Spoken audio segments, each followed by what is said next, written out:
current presidential campaign in Russia has featured a record number of contenders, most of whom statistically have little chance of challenging the incumbent.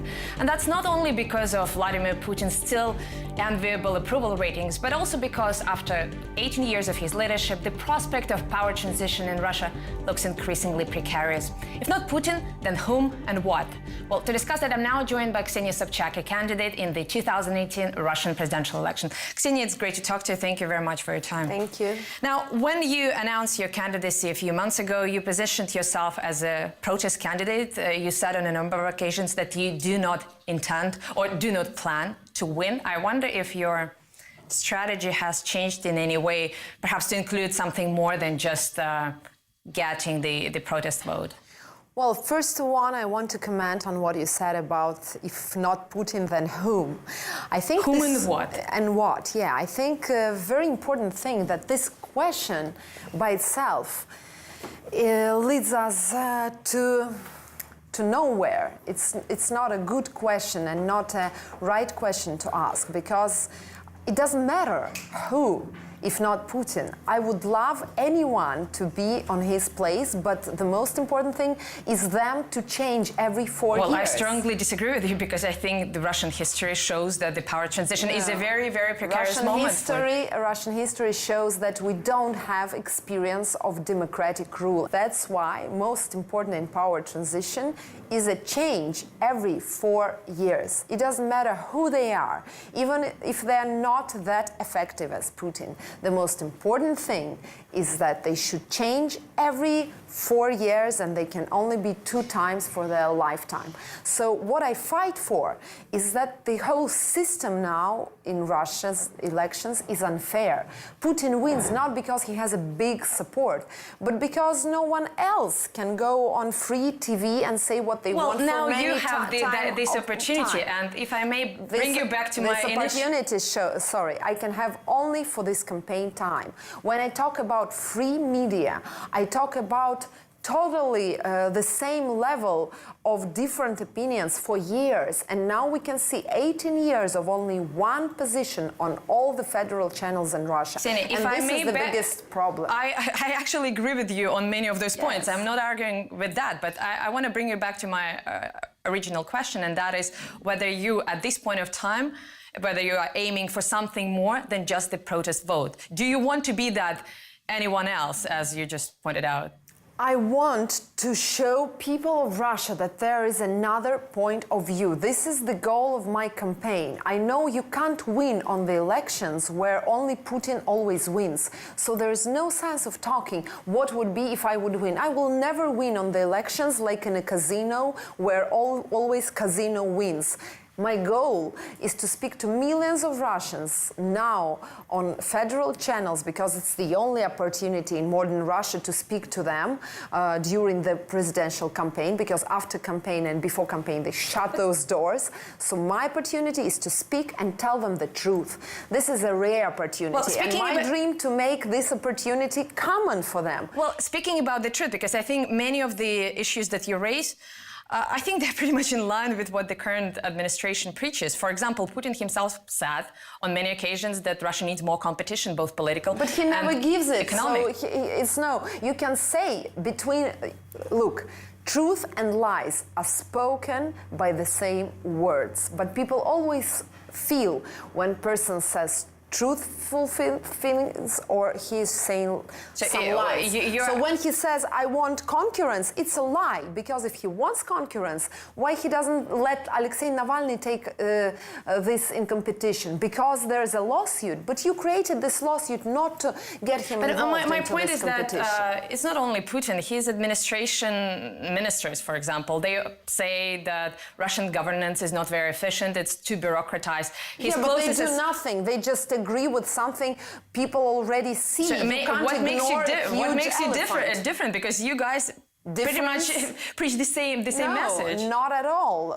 The difference is huge, and this difference is in what we call real concurrence. Because what I say, and by concurrence you mean competition, right? Yes, by concurrence I mean competition. If Putin is really for competition, I want him to take part in debates. As all the leaders of the world, he doesn't debate for 18 years with any of his opponents. He only speaks with journalists, and this is the only idea of question and answer he gives. But I don't like this idea. I want to argue with Mr. Putin. I want not only to have his answer, but I want to ask additional question and additional question to every his answer.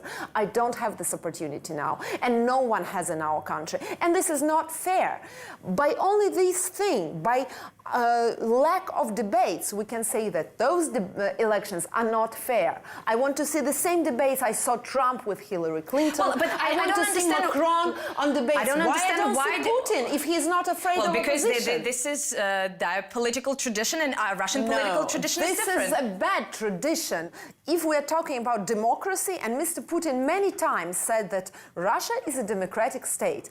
In all democratic states, and I'm a politologist, I'm quite sure in what I'm saying, there exists a tradition of debates, and Putin was asked many times to take part in those debates, and he never does. So this is not fair. If he really wants competition, okay. Well, I agree with you. You know all the facts. You're so strong. You're here for 18 years. I'm just a little blonde girl, you know, coming from TV shows. Come on and have debates with me. I'm not, you know, I'm not someone who is so much less than you that you can't Ksenia, let's afford speak it about to you. yourself, because you made your criticism of Putin very clear, but let's leave some time. But this is my campaign is about. Well, my campaign is not about me. No, well, I'm not going to give you an easy only. way out of that, because you My way is only to show that those people should not be there. This is actually what my campaign is about. My campaign is not about Ksenia Sobchak. My campaign is candidate against all. Well, it's Ksenia, good try, but I do people. want to ask a few questions about yourself. You said, for example, just the other day that governing class, you view governing class as hired professionals. And I agree with you on that we, the people, hire those professionals to do the job for us. And yet, you yourself, you have no governing experience, from what I know. You have no major managerial experience. You do not have the experience of making decisions under stress and under sometimes competing priorities. I had so much stress during raids in my life. I had so much stress. It's not about having stress again. I'm asking you about professional experience of making decisions. Exactly. If you believe in running the country on the professional basis, what makes you qualified for the position that you're running for? I'm believing that my country should be run by professional managers and by professionals. But president is not a person who is doing, you know, some expert work. As we remember, he's responsible for making decisions. I've never said that a president should be, you know, one field expert. President is someone who, in my point of view, is a guarantee of constitution. Well, in the Russian governing system, president has the biggest authority of all the authorities. So now I see that you are not prepared for the interview because you haven't read my program. As you know, in my program, the first point I make that I am against presidential republic. I want a parliamentary republic in Russia, and in parliamentary republic, the main and only biggest function of president is a guarantee of constitution. So Valensa or Václav Havel were not professionals, but they were one of the best leaders of the world, to my point of view, because they were brave enough to go out to people and say, look, I want to unite you all, and I think what we are doing is right and what they are doing is wrong. So this is an example for me.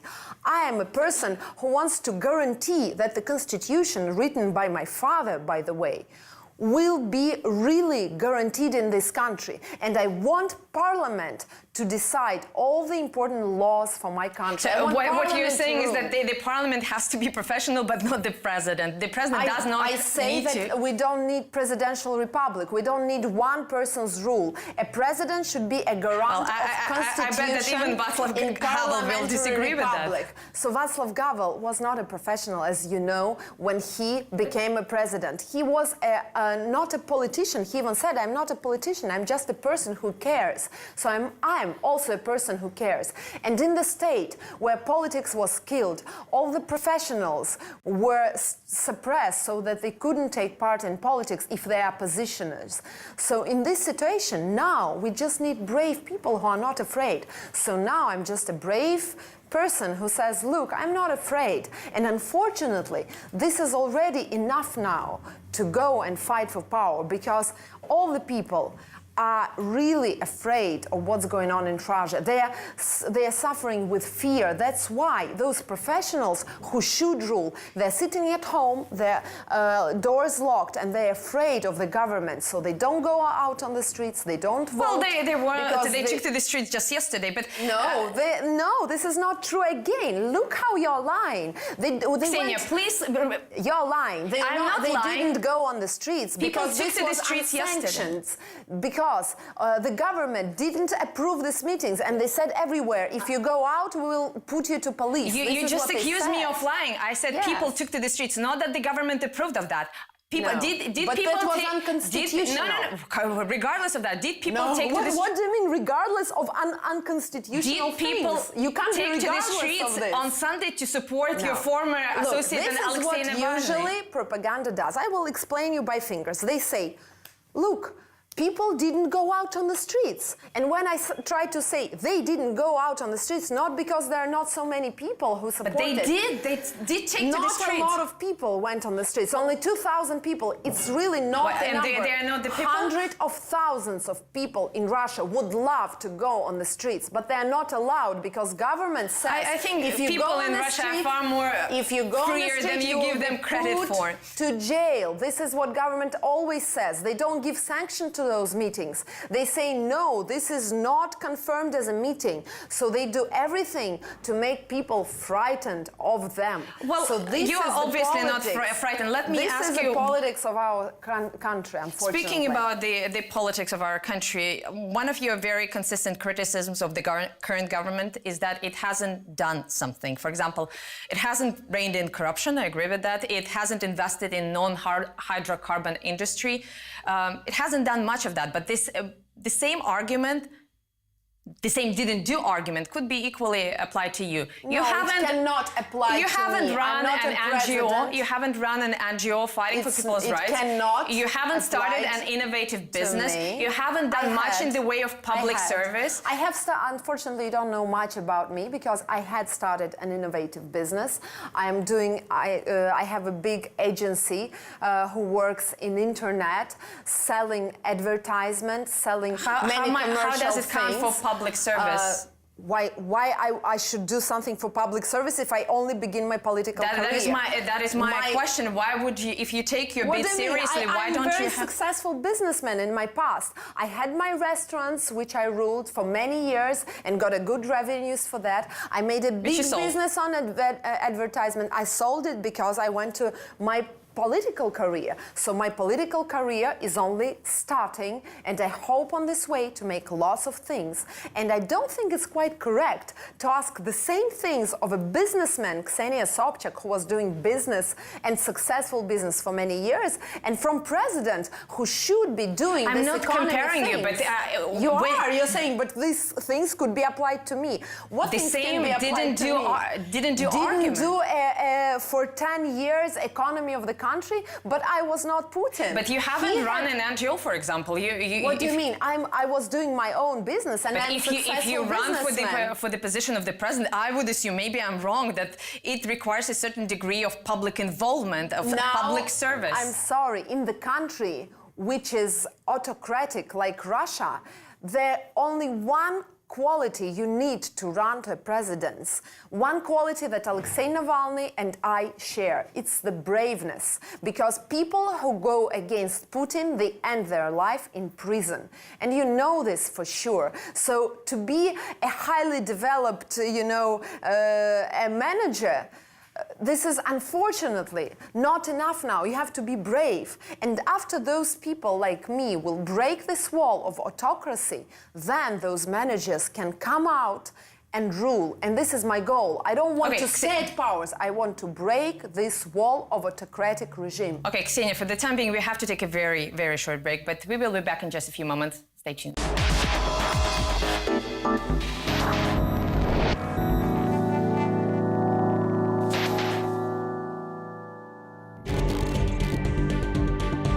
Welcome back to Worlds Apart with Ksenia Sobchak, a candidate in the 2018 Russian presidential election. Ksenia, just before the break, you mentioned the name of Alexei Navalny, I assume a former friend of yours who is precluded from running in these elections.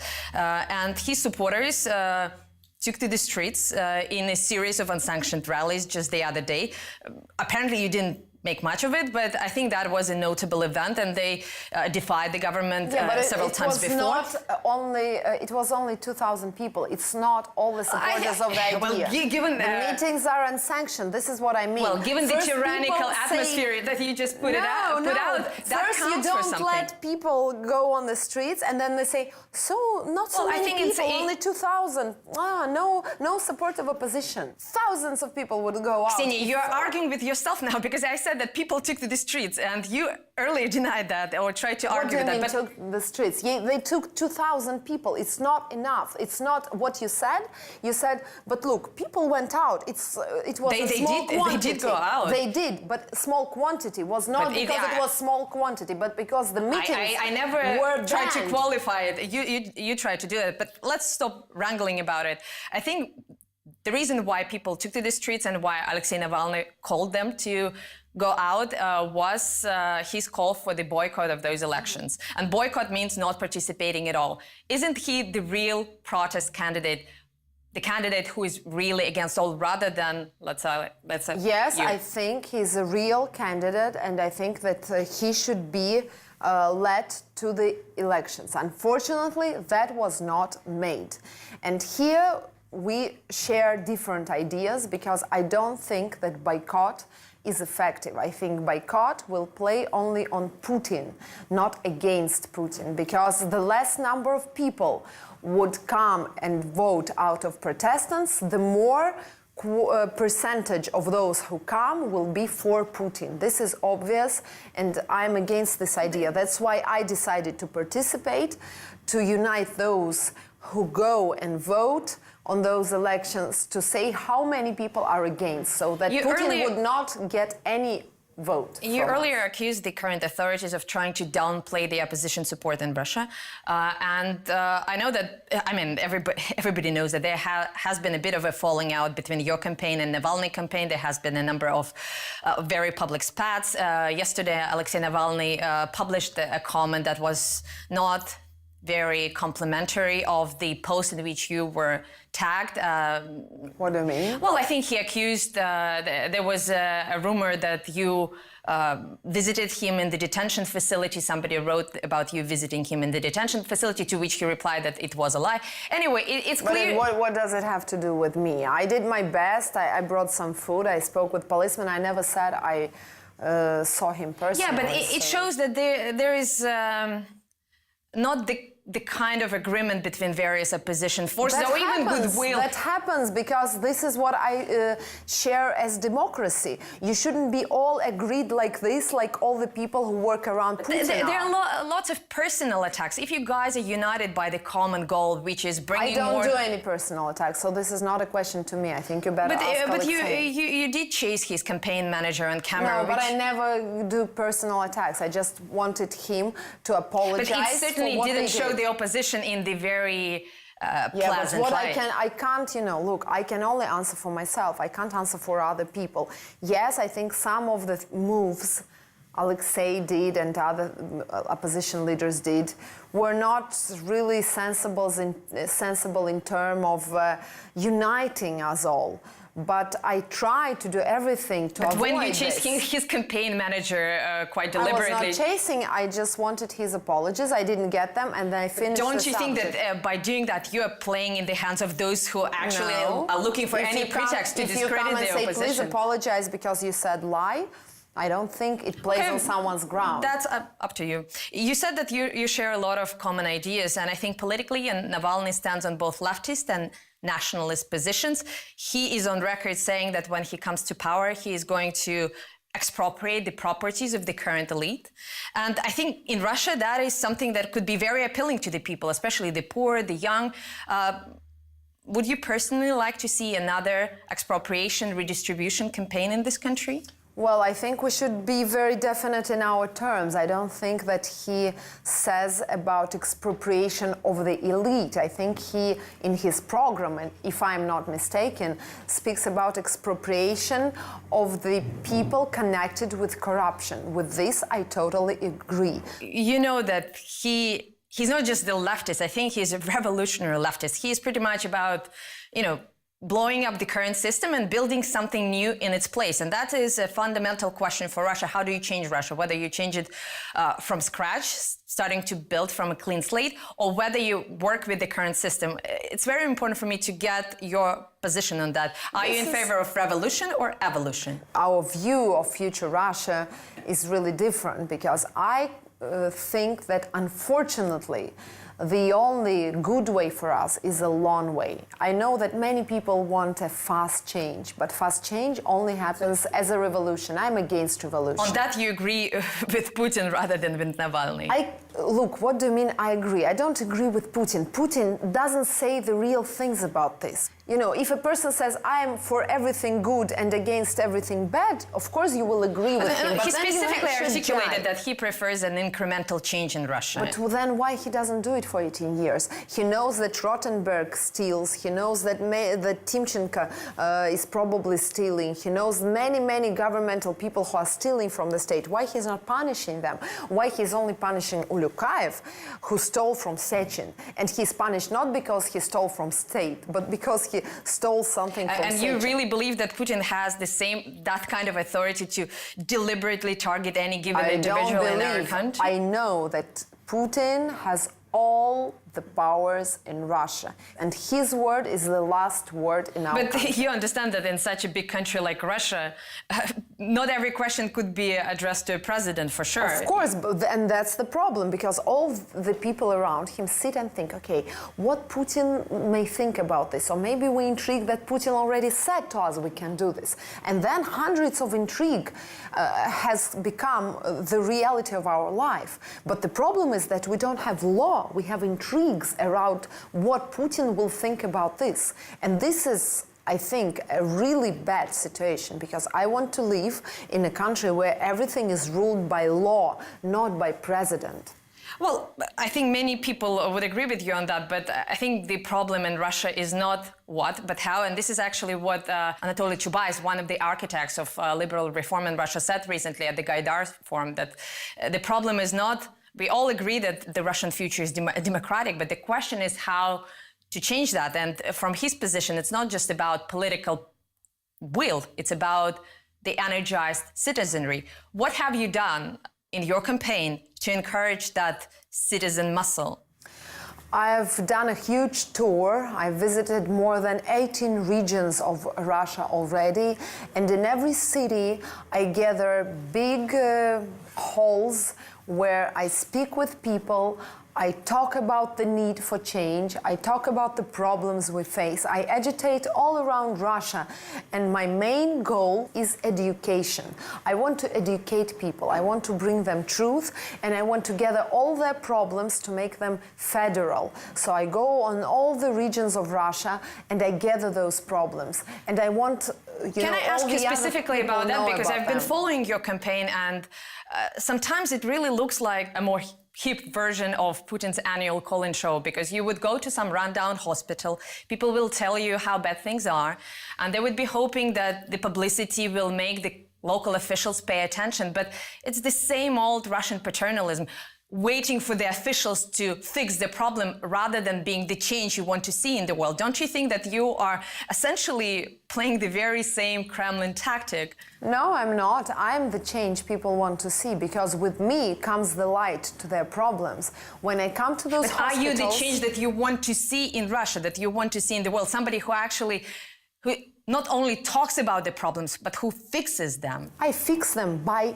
doing this. This is my way of fixing. You can drawing publicity to it, drawing the limelight? Yes, of course, because after drawing publicity... But that doesn't solve the problem in and of itself. What do you mean? I can give you already some examples. For example, the hospital we met, already they're now pronouncing a program of, building works because of my visit. And this is the real doing thing, because I can't take take those money out of my pocket and build a they're being hospital. fixed by the same Putin system that you criticize. So you drew the attention to the problem. I'm saying, look, those guys got money for building a hospital, but they never built it. They never rebuilt it. Then I come with TV and everyone writes about this. They know they stole those money and they have to do something, because otherwise they will go to prison, because the scandal around this becomes really huge. So what they're doing, they compensate it and starting building it. This is how I fix things. This is my way of doing. I go, for example, and speak about people But you do who are put understand to that the prison. presidential work is not drawing attention to some problem. It's Yes, actually... of course, but I'm doing now what I can do now. I was talking loud about Yuri Dmitriev, among with other very famous people who were also against these charges that were he built was on released. him. Do you And take the credit for that? He was released. I take on all of us this credit, on all the citizens who were involved in doing something for him to make this case public. And when you say what you do, if you are only talking, talking, as you remember in Bible, first was the word. So talking is the most important thing. When you start talking about things that were never talked before, I think Russians are exploiting this fable too much. They like to know. talk, but they don't like doing that. No one likes to talk. No one on federal channels talks about the things I talk. And people know this, and that's why they go and want to support me. Now, I want to squeeze two more questions, if I may, and we don't have that much time, so I would appreciate a relatively short answer. You're, I think, one of the first prominent female candidates in the Russian elections after Irina Hakamada, and if you read her interviews, she encountered a lot of sexism, and not just sexism, she encountered a lot of open bigotry, and her negatives were very high, but not as high as yours. I saw some polling agencies putting them down to 80%. Do you think that's just the typical prejudice of the Russian electorate against women, or do you put that more to your own personality?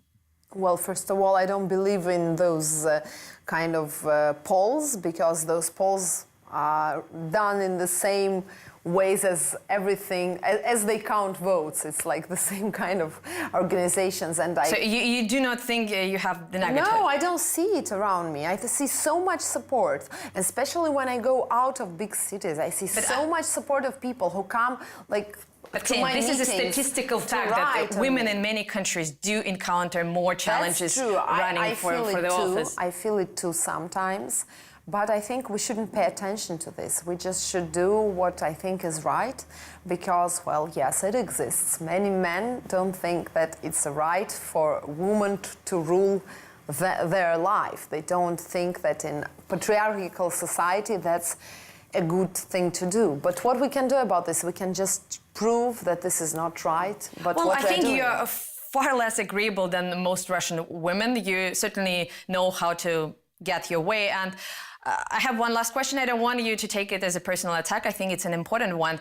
A few years ago, you were taped having a conversation with your neighbors about the repair works in your apartment building. I don't think it's correct to discuss criminal case, because this was a private talk on telephone, which was... Was it It was done by FSB, so it's a criminal case, and it was criminally reported, so I don't think it's ethical to discuss my private telephone conversations with anyone. But in that private telephone conversation... No, I don't think it's correct to discuss any private conversations or my private analysis. Ksenia, you are bold enough lady. I think the way you... It's a criminal case, and you know this. It's unconstitutional to do this, to discuss it, and even to report it. If you would show this on your TV, I will write it on Roskomnadzor, and they will close it, because it's unlawful. I won't do this, but I'm just saying we can't discuss unlawful things. It's unconstitutional. But you know, many of Alexei Navalny's movies are deemed unconstitutional in this country.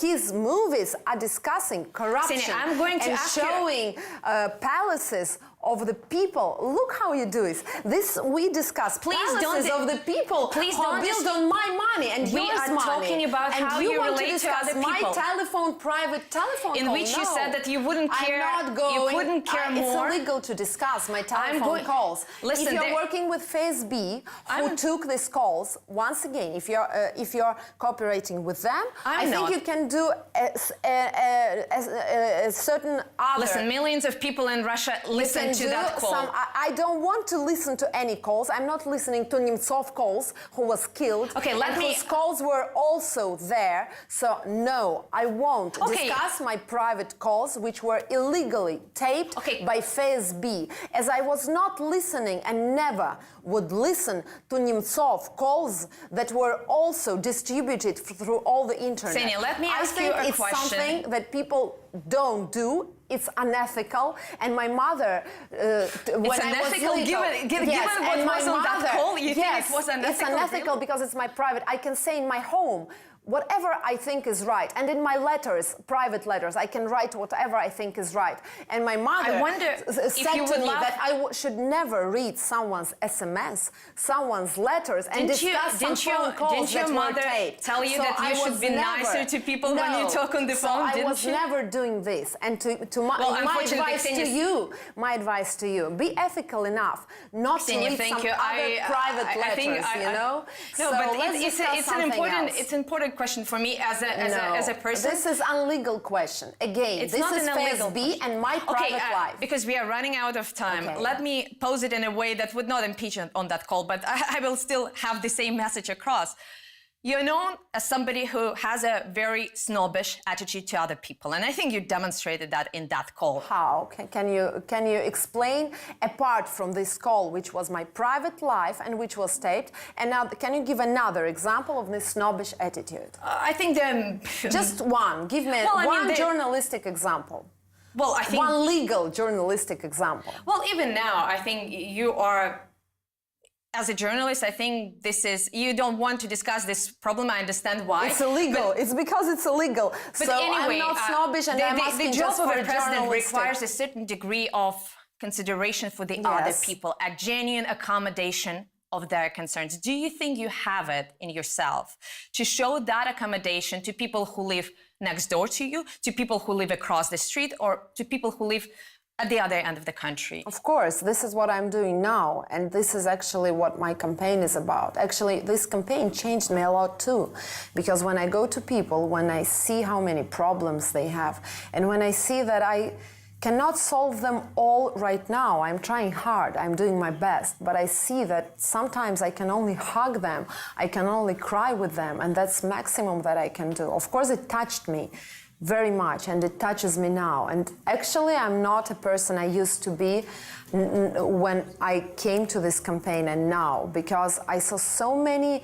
suffering already, and I am now every day with it. So, of course, it gives me a huge, a huge burden when you can do only so little things now, but you see how many people are really needing help and support and a fair state, and they don't have it now. Since we are already grossly over time, we will have to post the whole version online and make some changes that we will agree with you for the air version. No, let's then stop it, not to make any changes. But we're already over time, but so let's finish it. Thank you so much. I really don't want you to cut the interview.